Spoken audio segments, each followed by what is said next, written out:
कोल्हापूर जिल्ह्यातील कसबा सांगाव इथल्या प्राथमिक आरोग्य केंद्राच्या कारभाराविरोधात रिपब्लिकन पार्टी ऑफ इंडिया युवक आघाडीनं आज आक्रमक भूमिका घेतली।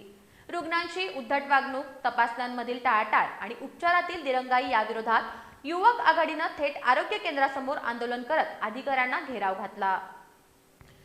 कसबा सांगाव तालुका कागल इथल्या प्राथमिक आरोग्य केंद्रात सुरू असलेल्या कथित गैरकारभाराविरोधात republican party of India Athawale गट युवक आघाडीनं जोरदार आंदोलन छेडलं। जिल्हाध्यक्ष उत्तम कांबळे दादा यांच्या मार्गदर्शनाखाली हे आंदोलन करण्यात आलं।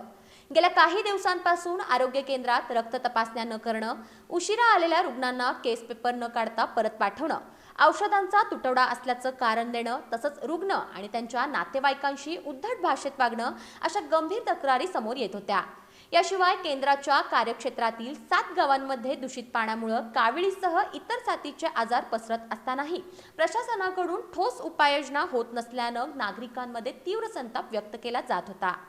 या पार्श्वभूमीवर युवक आघाडीचे जिल्हाध्यक्ष अविनाश शिंदे तत्काळ कसबा सांगाव इथं दाखल झाले। आरोग्य केंद्रासमोर ठिय्या आंदोलन करत त्यांनी वैद्यकीय अधिकारी डॉक्टर वसुंधरा देशमुख आणि कर्मचाऱ्यांना जाब विचारला। रुग्णसेवा ही जबाबदारी आहे, उपकार नाहीत, अशा शब्दात अधिकाऱ्यांची कान उघाडणी करण्यात आली।